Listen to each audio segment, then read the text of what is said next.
In a universe dominated by ancient alliances and intricate politics, humanity was still relatively new to the stars.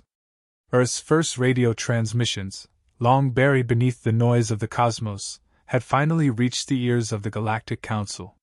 They were a powerful and bureaucratic organization composed of multiple advanced species, united not out of compassion but out of a desire for control. For them, humanity was an anomaly, a species growing far too fast, on the verge of wielding technology they could scarcely control. And with rapid development came potential danger. The Council's high-ranking representatives convened, their decision nearly unanimous: Earth must submit. They would demand humanity's allegiance, dictate technological limitations, and ensure humanity didn't disrupt the delicate balance of galactic order. To them, Earth was a planet with promise but no power, a spark that needed extinguishing before it became a wildfire. The Council's ultimatum arrived abruptly, projected in a shimmering hologram above Earth's key political and military headquarters. It spoke with the solemnity and force of an imperial decree, warning Earth's leaders of the consequences of defiance. The message was deceptively simple: submit or be destroyed. Earth would become a regulated vassal, its advancements controlled, its governments subordinated. There was no room for negotiation. At first, the ultimatum left the leaders of Earth in shock, grappling with the enormity of the threat. The weight of it reverberated across the globe as news networks spread the message. Fear mingled with disbelief, the silence following the announcement thick with the realization of an impending war against a force that spanned galaxies. Yet, almost as quickly as fear took root, it sparked something altogether different: anger. Earth was not accustomed to external rule. The notion that some distant council of alien species thought they could dictate the fate of humanity was infuriating, and the sentiment spread like wildfire. People from all walks of life, from all corners of the planet, felt the sting of the ultimatum. And with that sting, a rare sense of unity emerged. Nationalities, races, and beliefs became irrelevant in the face of this greater threat. The message became a rallying cry. Resistance was the only option. Humanity's initial response was bold and unmistakable: Earth would not surrender. Leaders of nations, scientists, thinkers, and ordinary citizens shared a single vision: defiance. The Council may have possessed superior technology, vast resources, and experience in governing countless civilizations, but Earth had something unique. It had the relentless, stubborn will to push back, even against impossible odds. The Council's assumption that Earth would simply submit was a grave miscalculation. The declaration of defiance was only the beginning. Across the world, people began organizing. Groups that had once been separated by oceans, borders, and ideologies found themselves standing shoulder to shoulder, working with singular focus. Humanity's best minds united in a race to develop defenses and unconventional strategies, preparing to face the unknown. But there was something else brewing in the collective consciousness of Earth, something the Council could never have anticipated. Humanity wasn't just preparing to defend itself, it was preparing to show the galaxy that surrender was not part of its vocabulary. Earth's declaration of defiance was like a spark igniting a wildfire. The Galactic Council, used to swift submission from lesser civilizations, was blindsided by humanity's response. To them, Earth was an insignificant world, barely emerging from its cradle. The idea that humans would fight back seemed absurd. Yet, as reports trickled in from scouts and probes around Earth, it became clear that humanity was not only serious about resisting but was also planning an unorthodox and relentless defense. In the heart of Earth's preparations was a group of unlikely heroes: scientists, engineers, hackers, and strategists. People who had never imagined themselves as soldiers but who now stood on the front lines of innovation. They worked around the clock, fueled by determination, their efforts aimed at developing a decentralized resistance that the Council couldn't easily predict or suppress. Humanity's strength lay in its adaptability, and its defenders were determined to weaponize that. Tessa, a hacker from Johannesburg, emerged as one of Earth's most potent assets. With her expertise in cyber warfare, she was able to access alien systems through the Council's communications network. She identified vulnerabilities and disrupted their operations, creating digital chaos within the Council's ranks. They had never encountered a species that understood subversion on such a primal level. Tessa's work wasn't just about hacking into alien systems, it was about turning their own technology against them, planting viruses and creating security holes that Earth's forces could exploit. In Tokyo, Yuki, an ex-mechanic, repurposed Earth's scrap technology and alien materials scavenged from downed Council probes. She created new weapons and drones, pieced together from discarded electronics and spacecraft parts, crafting a fleet of small but deadly machines. Earth's technology couldn't match the Council's in terms of refinement, but Yuki's creations were unpredictable. These drones moved erratically, darting and weaving through Council formations with no discernible pattern, taking out ships and defenses one by one. It was warfare on a scale and style the Council had never faced, and it left them bewildered. Meanwhile, Khaled, a linguist and codebreaker from Cairo, played a different but equally crucial role. His work with alien languages and Council protocols allowed him to intercept and manipulate communications. He planted false signals, creating confusion and forcing Council ships to alter their routes. His misinformation campaigns diverted entire fleets, sending them on wild chases through Earth's decoys. For every Council ship that engaged Earth's forces, another was left isolated, struggling to understand why it had been separated from its unit. Khaled's efforts turned the Council's highly structured military into a fragmented force, scattered and off balance. Together, Tessa, Yuki, and Khaled orchestrated a campaign that was as creative as it was chaotic. Earth's forces became a nightmare for the Council, using guerrilla tactics and psychological warfare, exploiting every vulnerability they could find. Humanity's decentralized resistance didn't operate by standard rules, it adapted constantly, evolving as the Council attempted to counter each new tactic. Every attack was unique, every move a puzzle the Council couldn't easily solve. The Council soon realized that Earth's resistance wasn't a matter of simple defiance. Humanity fought as if it had nothing to lose, and this made them terrifyingly unpredictable. The alien commanders, schooled in structured battle tactics and organized strategies, struggled to understand the depth of Earth's fury. They weren't fighting an army, they were facing the collective will of an entire planet. As weeks passed, the Council's losses mounted. Their ships, advanced but rigid in design, couldn't adapt as quickly as Earth's forces, and every attempt to subdue humanity was met with resistance far fiercer than anything they had ever known. To the Council, it was as if the very ground they stood on was shifting, no longer stable. Each assault they launched was countered by tactics so unconventional that they struggled to regroup. They had underestimated the creative, relentless spirit of humanity. Earth had become a planet of warriors, every citizen playing a part in the effort. Engineers became weapon designers, students learned cyber warfare, and artists crafted messages of resistance that flooded the networks, reaching even the most distant Council ships. Humanity fought not just with weapons but with ideas and symbols, a defiance that resonated across the stars. It was becoming clear that Earth wasn't just defending itself, it was rewriting the rules of engagement, and the Galactic Council found itself unprepared, outmaneuvered, and for the first time, truly afraid. The Galactic Council's confidence, once unshakable, began to erode as reports came in detailing defeat after defeat at Earth's hands. In their arrogance, they had believed Earth would crumble with a single show of force. Instead, humanity's resilience had transformed the battlefield, and the Council was now staring down a threat unlike any they had ever known. For the first time, they were witnessing a species that not only refused to yield but seemed to grow stronger with every assault. Council leaders convened, their discussions filled with urgency and dismay. It was clear they had miscalculated. Earth's tactics had dismantled their structured ranks, disrupted their supplies, and spread fear among their fleets. Never had they encountered an enemy that could operate on so many fronts, adapting unpredictably and striking with methods as varied as they were effective. In the minds of the Council's top strategists, humanity's refusal to surrender had turned into a symbol of defiance, a beacon that threatened to inspire dissent among the Council's own species.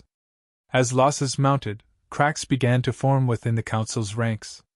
Representatives from species that had once faced oppression or marginalization within the Council now questioned their allegiance. Could Earth's defiance signify something larger? The Council's claim of peace and order seemed hollow in the face of Earth's refusal to submit, and whispers of rebellion began to spread.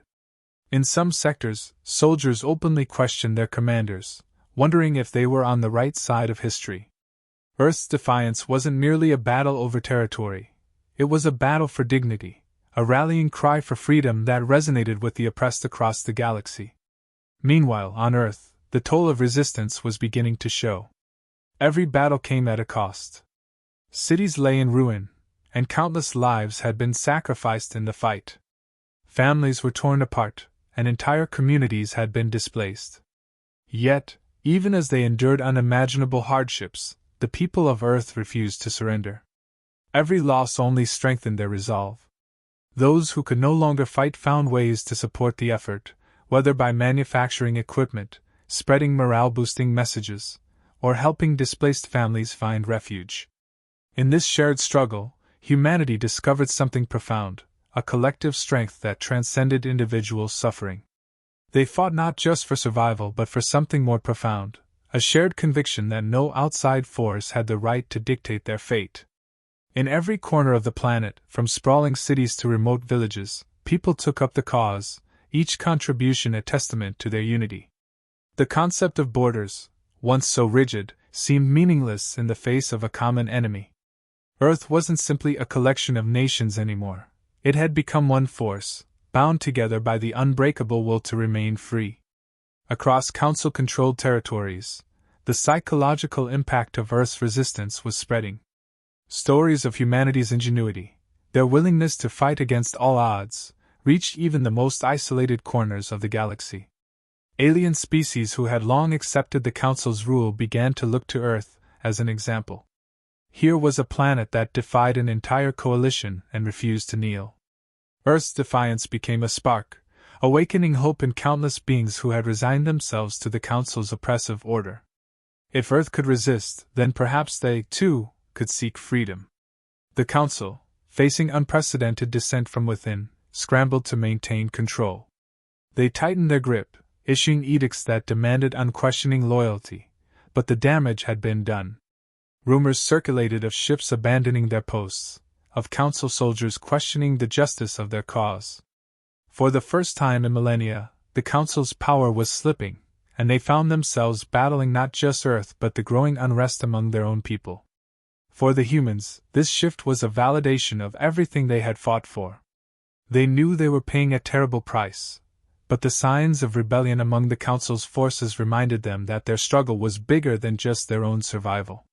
Humanity's stand against tyranny had become a rallying point for freedom across the stars. As the pressure mounted, Earth's leaders gathered to discuss the future. Despite the mounting casualties, they sensed that victory was within reach, not just for Earth, but for everyone oppressed by the Council. They knew that if they could hold out a little longer, the ripple effects of their resistance would spread further. The idea of a free galaxy, one without the Council's rule, was no longer just a distant dream. It was becoming a tangible possibility. Humanity stood battered but unbroken, a symbol of defiance that had shaken the galaxy to its core. The Galactic Council, for the first time in its history, was no longer feared as an unstoppable force.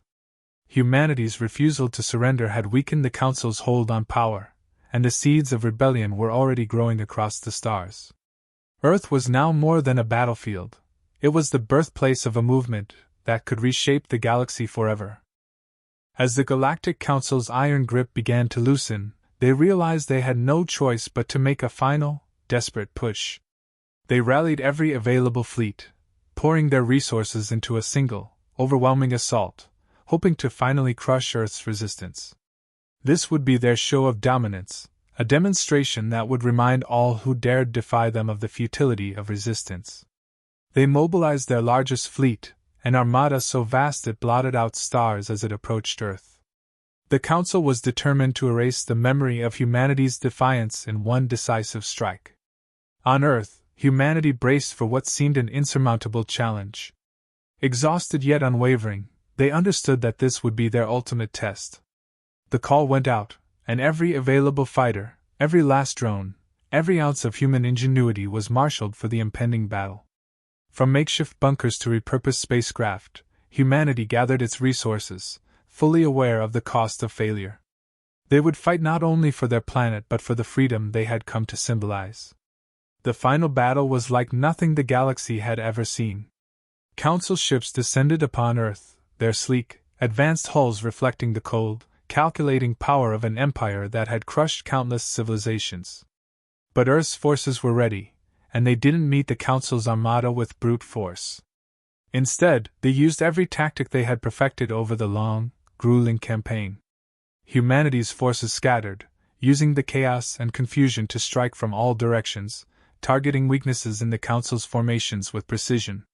The human pilots, a blend of professionals and civilians who had been drafted into the fight, flew their ships with a reckless, desperate abandon that the Council's disciplined forces couldn't predict.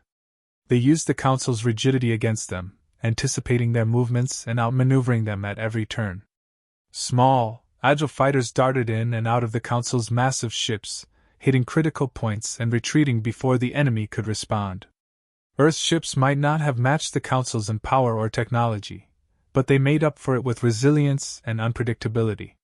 In the midst of the battle, Earth's leaders broadcast a message to the galaxy, transmitted on every available frequency.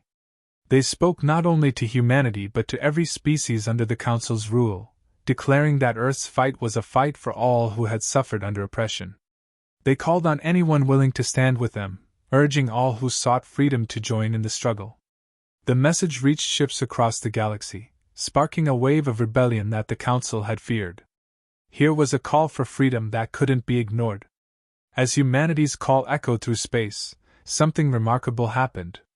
Disenfranchised Council soldiers and oppressed species began to turn on their own fleets.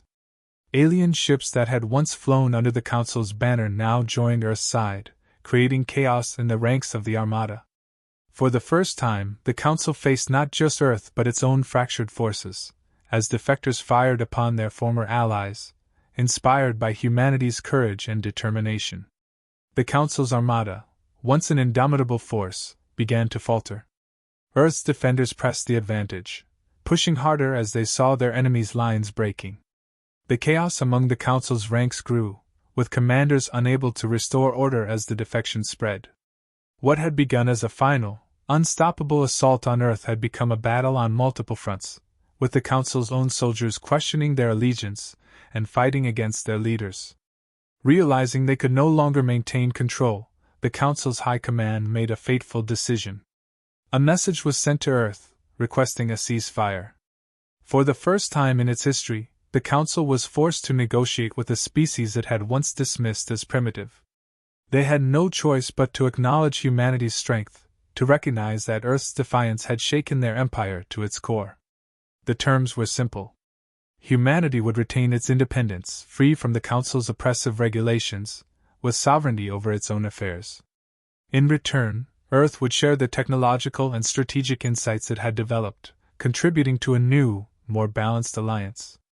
The Council, once seen as a monolithic authority, was humbled, forced to abandon its claim of absolute control. Humanity's fight had shown them that no empire, no matter how vast, could extinguish the flame of freedom. As Earth's leaders accepted the terms, the galaxy watched in awe. Humanity's defiance had not only preserved their planet but had set a precedent that would ripple through generations.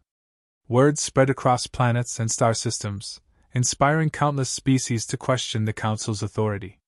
The once feared empire had been transformed, its power diminished by the courage of a single planet that had refused to submit. For the people of Earth, the victory was bittersweet. They had paid a tremendous price, their cities scarred, their lives forever altered. Yet they had earned something that no species could ever take from them, the right to determine their own destiny. Earth had become a beacon, a symbol of hope for the oppressed, a reminder that even the most powerful empires could be challenged. As the Council's ships retreated, humanity looked to the stars with a new sense of purpose. They had not just defended their home, they had ignited a movement that would shape the galaxy for centuries to come. Earth was no longer an isolated planet, it was a force to be reckoned with, a testament to the strength that comes from unity, resilience, and the refusal to bow. And as they rebuilt their world, humanity knew that their victory was only the beginning.